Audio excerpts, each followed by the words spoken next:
నేను నిన్ను కాపాడటం, అలా అయిన మన పరిచయం ప్రేమగా మారడం అన్నీ డీటెయిల్డ్గా రాయి. నిన్ను వీధుల్లో నిలబెట్టబోయే క్రియని నేనే కాబట్టి. రాజాగాడు నష్టం చూపించాను అనుకున్న అదే స్థలంలో నేను లాభాలు చూపించాలి. ఇండియాలో ఎక్కడా లేని విధంగా ఆ స్థలంలో మెగామాల్ కట్టబోతున్నాడు.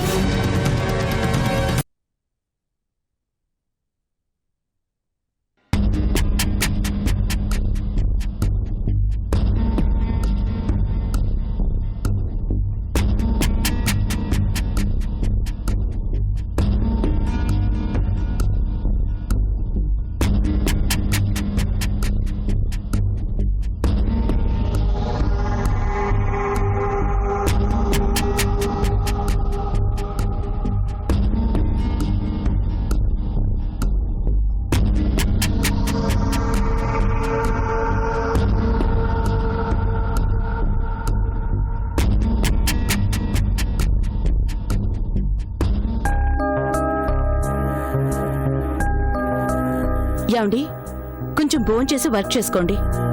ఇప్పుడేం వద్దు అర్చన. మార్నింగ్ టిఫిన్ కూడా చేయలేదు కదా, ఏంటండి మీరు? అర్చన ప్లీజ్ డోంట్ డిస్టర్బ్ మీ.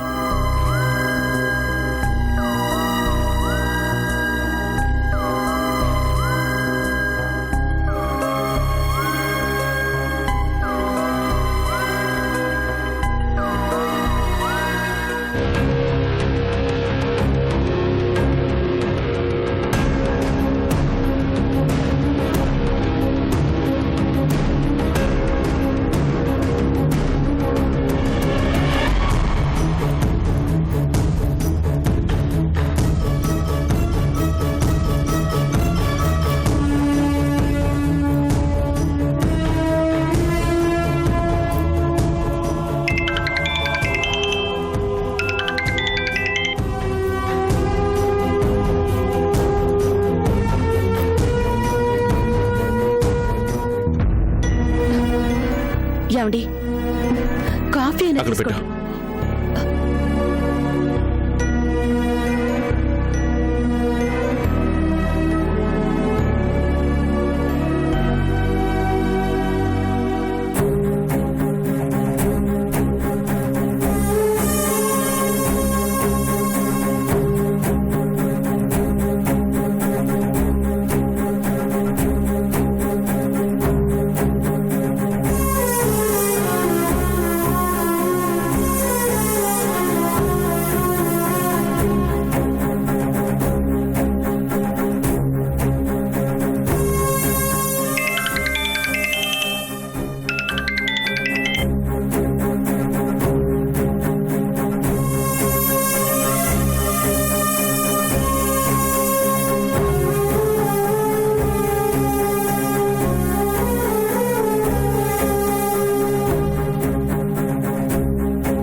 ఏంటండి మీరు ఉదయం నుంచి ఏమీ తినకుండా ఏంటి? రండి భోంచేద్దురు గాని. నాకు ఆకలిగా లేదు అర్చన. ఇలా తిండి తిప్పలు లేకుండా ఏంటండి మీరు? నాకేం అవసరం లేదని చెప్తున్నాను కదా. ఈ ప్రాజెక్ట్ సక్సెస్ అయ్యే వరకు నన్నేం డిస్టర్బ్ చేయొద్దు ప్లీజ్. అలా అని తిండి మానేస్తారా ఏంటి? ఇది నా ప్రెస్టీజియస్ ప్రాజెక్ట్. దీని సక్సెస్ నన్ను బ్రతికిస్తుంది, కానీ ఈ తిండి నన్ను బ్రతికించలేదు. ఆరోగ్యం పాడైపోతుందండి. ఇష్టమైన పని చేసేటప్పుడు ఆరోగ్యానికి వచ్చే నష్టం ఏమీ లేదు. నన్నేం డిస్టర్బ్ చేయకుండా వెళ్ళు. అది కాదండి నేను చెప్పే. ప్లీజ్ వెళ్ళమని చెప్తున్నాను కదా, వెళ్ళు అర్చన.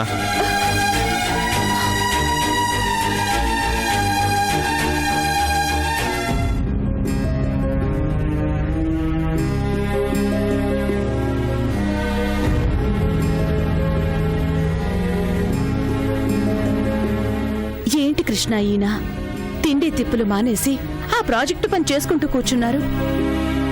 నేను చెప్పి చూశాను వదినా, వినటం లేదు. పౌరుషానికి పోయి 100 కోట్ల ప్రాపర్టీని 150 కోట్లు కొన్నాడు. ఇప్పుడు ఆ ప్రాపర్టీ వాల్యూ పెంచడం కోసం అక్కడ ఒక మెగామాల్ని ప్లాన్ చేస్తున్నాడు. మనిషికి మించిన రిస్క్ తీసుకుంటున్నాడు అన్నయ్య. అదే ప్రపంచం అన్నట్టుగా ప్రవర్తిస్తున్నారు. చివరికి ఏమవుతుందో ఏమో గాని ముందు ఆయన ఆరోగ్యం బాగుండాలి కదా.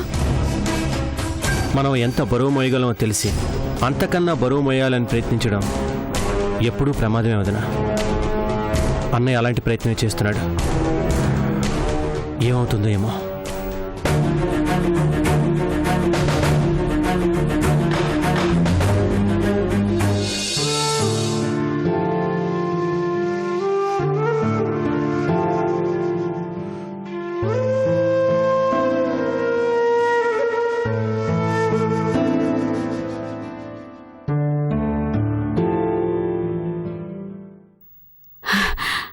అమ్మ చందు,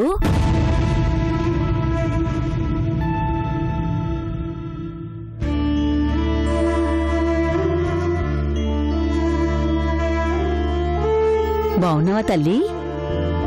బావున్నాను. ఏంటమ్మా అబ్బాయితో కలిసి ఒక్కసారే వచ్చావు, మళ్ళీ వస్తావని చూస్తే రానే లేదు. కుదరలేదులేండి. అన్నం తినడానికి కూడా కుదరటం లేదంటావేంటమ్మా? ఆ 10 నిమిషాలు నా చేత్తో అన్నం తింటే నాకు సంతోషంగా ఉంటుంది కదా. ఏడి అబ్బాయి కనిపించడం లేదే? చిలక గోరింకల్లా మీరిద్దరూ కలిసే తిరుగుతారుగా. ఇంతకీ పప్పన్నం ఎప్పుడు పెడుతున్నారు? అరే తొందరగా పెళ్లి చేసుకోండమ్మా, కళ్ళారా మీ పెళ్లి చూస్తాను. పెళ్ళా? అతన్నా? ఏంటమ్మా ఎవరి గురించో మాట్లాడినట్టు మాట్లాడుతున్నావేంటి? ఒకరినొకరు ప్రాణానికి ప్రాణంగా ఇష్టపడ్డారుగా. అది ఒకప్పుడు. అంటే ఇప్పుడేమైందమ్మా? కొంప తీసి అబ్బాయి నువ్వు పలుకోవడం లేదా ఏంటి? పలకడం కాదు, చూడ్డానికి కూడా మనసొప్పడం లేదు. ఆ? అంత తప్పు ఏం చేశాడమ్మా? చేసేవన్నీ తప్పులేగా. ఎవరు? రాజానా? తప్పు చేస్తాడా? నిప్పు తప్పు చేస్తుందమ్మా. మండటం దాని గుణం. దాని జోలికి పోయి పురుగులు తగలబడిపోతే అది నిప్పు తప్పవుతుందమ్మా. నువ్వు మాట్లాడడం చూస్తుంటే రాజా మీద గొడవపడి దూరంగా ఉంటున్నావని అర్థమవుతుంది. అలాంటిది ఏదైనా ఉంటే మాత్రం దయచేసి రాజాను మాత్రం దూరం చేసుకోకమ్మా. మంచి కందం చెట్టు మన ఇంటి ముందు పుడితే పీకి పారేస్తావా? రాజాని దూరం చేసుకోవడం అంటే అలాంటిదేనమ్మా. 10 మంది తినే సరుకుల్ని పట్టుకుని చెప్తున్నాను, రాజా చాలా మంచోడు. ఆ అబ్బాయి మంచితనానికి చాలా గొప్పవాడవుతాడమ్మా. రాజాని పెళ్లి చేసుకుంటే నువ్వు సుఖంగా ఉంటావు. మీకు అతని గురించి పూర్తిగా తెలీదు. అతను ఒక రౌడీ, 10 మందిని బెదిరించి బతుకుతాడు. జనానికి అన్నం వండి పెట్టే బియ్యంలో పురుగులు పడితే ఏరి పారేస్తాం. అది తప్పంటే ఎలాగమ్మా? రాజా 10 మందికి మంచి చేయడం కోసం చెడుతో పోరాడతాడు. దాన్ని చెడ్డతనమని ఎవరూ అనరమ్మా. నీకు చెప్పే అంతటి దాన్ని కాదు, అలాగని చెప్పకుండా ఉండలేను. ఏ జన్మలోనో పుణ్యం చేసుకునుంటే రాజా లాంటి మంచి భర్త దొరుకుతాడు. ఎదురొచ్చే అదృష్టాన్ని కాలదన్నుకోవద్దమ్మా. రాజాని దూరం చేసుకుంటే జీవితాంతం బాధపడతావు. నా మాట విని రాజాని పెళ్లి చేసుకోమ్మా, సంతోషంగా ఉంటావు. మంచి విలువ మనకి దూరం అయిన తర్వాతే తెలుస్తుంది. కాని అప్పటికి దగ్గరయ్యే అవకాశం ఉండదు. ఆ పరిస్థితి తెచ్చుకోమాకమ్మా. ఈ ముసల్దేదో వాగింది అనుకోకుండా ఆలోచించమ్మా. ఉంటాను. ఏం మత్తు మందు చల్లుతాడో గాని అందరూ అతన్ని పొగిడేవాళ్లే.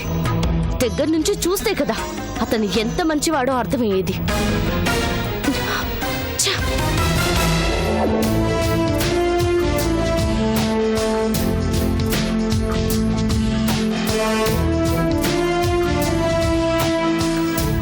రాజా, ఇది చూసావా? ఏంటి మూర్తి గారు? ఆ రాంప్రసాద్ అనుకున్నట్టుగానే మెగామాల్ స్టార్ట్ చేసి శంకుస్థాపన చేయబోతున్నాడు. హైదరాబాద్ నగరానికే తలమానికంగా ప్రముఖ builder Ram Prasad mega mall నిర్మించబోతున్నారు.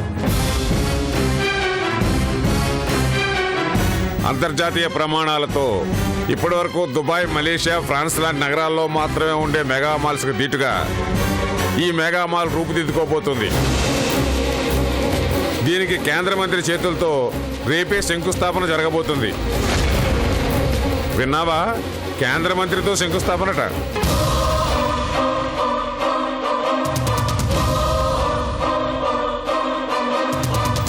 ఏంట్రా ఆ రామ్ ప్రసాద్ అన్నట్లుగానే నష్టం వస్తుంది అనుకున్న స్థలంలో లాభం సంపాదించేలా ఉన్నాడు కదరా.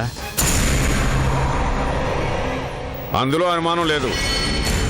రామ్ ప్రసాద్ తన అనుభవాన్నంతా ఉపయోగించి ఈ మెగా మాల్ ప్లాన్ చేశాడు. అది పూర్తి అయ్యింది అంటే అతనే గెలుస్తాడు. ఈ బిజినెస్లో తనే నెంబర్ 1 అవుతాడు.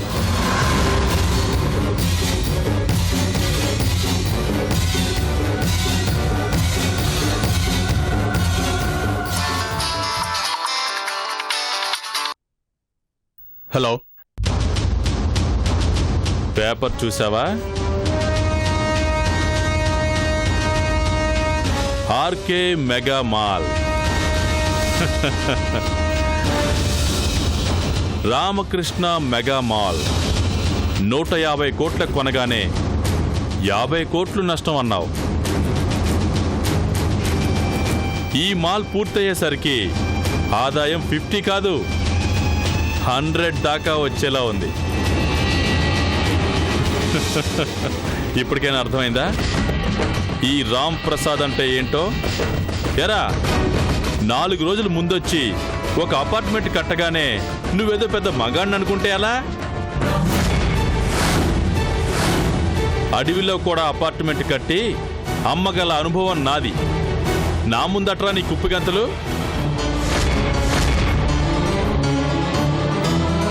నువ్వు ముఖ్యమంత్రితో ఓపెన్ చేయించగానే గొప్ప అనుకున్నావు. నీది స్టేట్ లెవెల్ అయితే నాది ఇంటర్నేషనల్ లెవెల్. గెలవడం నాకు కొత్త కాదురా.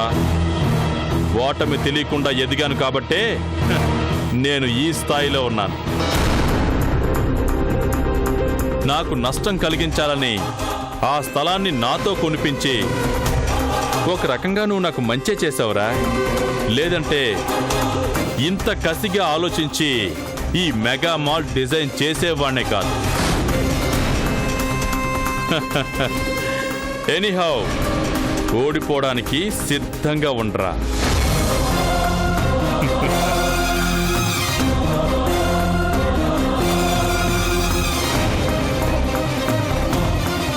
ఎవర్రా ఆ రామ్ ప్రసాదేనా? ఏమంటాడు? గెలుస్తానంటున్నాడు. నో డౌట్ రా, ఈ విషయంలో అతనే గెలుస్తాడు. కాదు, దాదాపు గెలిచేసినట్టే. No no no no no no no no no no.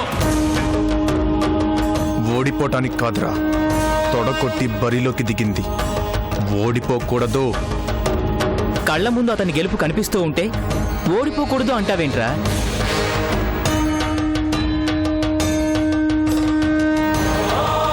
గెలవడు. గెలవనివ్వను. ఇంత దూరం వచ్చాక మనం ఏం చేయగలం రాజా?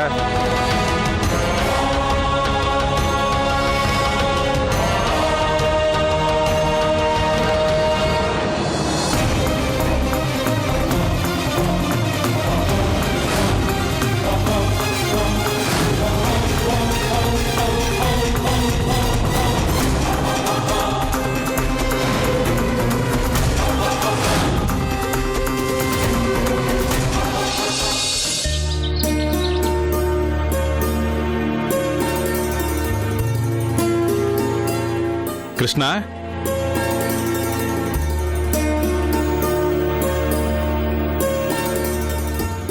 కృష్ణ, ఇన్నాళ్ళ నా శ్రమ ఫలించబోతుందిరా.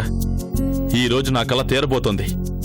100 కోట్ల స్థలాన్ని 150 కోట్ల కొన్నానని నా మీద జాలి చూపించిన వాళ్ళంతా ఉలిక్కి పడేలా ఆ మెగా మాల్ డిజైన్ చేశాను.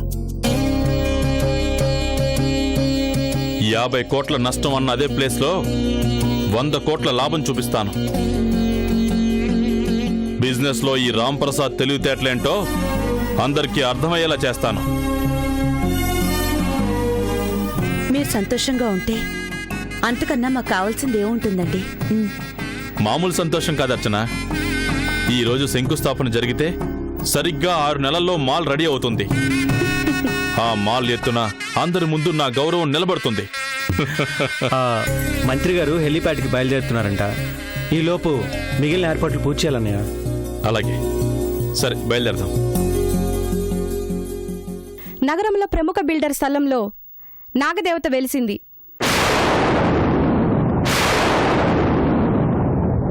మెగామాల్ కట్టాల్సిన ఆ స్థలంలో గుడి కట్టే ప్రయత్నాలు జరుగుతున్నాయి.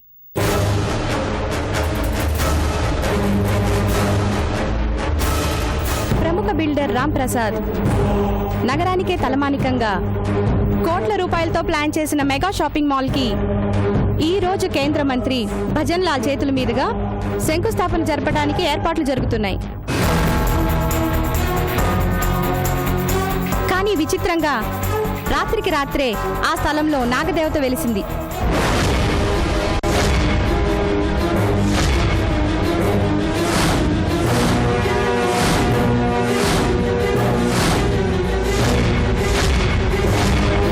ఈ విషయం తెలిసిన భక్తులు పెద్ద సంఖ్యలో ఆ ప్రదేశానికి చేరుకుంటున్నారు.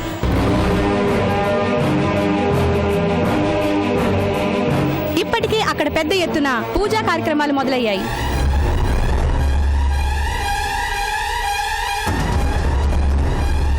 నాగదేవత వెలిసిన ఈ స్థలంలో గుడి కట్టాలని ప్రజలు కోరుకుంటున్నారు. అక్కడ పరిస్థితి ఏంటో లైవ్ విజువల్స్ లో చూద్దాం.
రాత్రికి రాత్రే ఇక్కడ నాగమ్మ వెలిసిందంట్రా.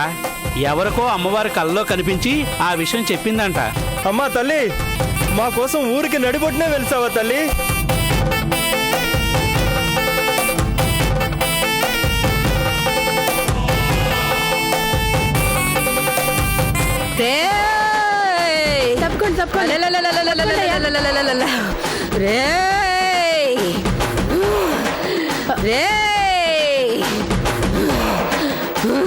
అదిగో అమ్మ ఒంటి మీదకి వచ్చేసింది. అమ్మ తల్లి శాంతించమ్మా, శాంతించు తల్లి, శాంతించమ్మా.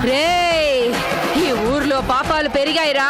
మీ పాపాలు తీర్చి మిమ్మల్ని కాపాడుకోవడానికి వచ్చానురా. ఎవరమ్మా తల్లి నువ్వు?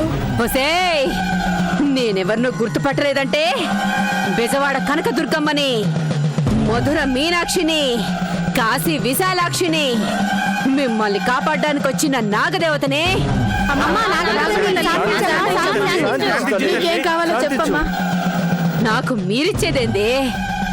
నాకిక్కడ గుడి కట్టండి, పూజలు చేసుకోండి. మీ కొంగు బంగారమే మీ కష్టాలు తీరుస్తానే.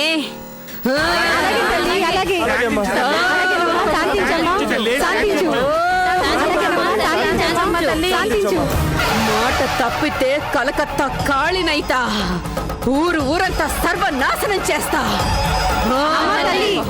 నీ దగ్గర మాట్లాడతావమ్మా. శాంతించండి.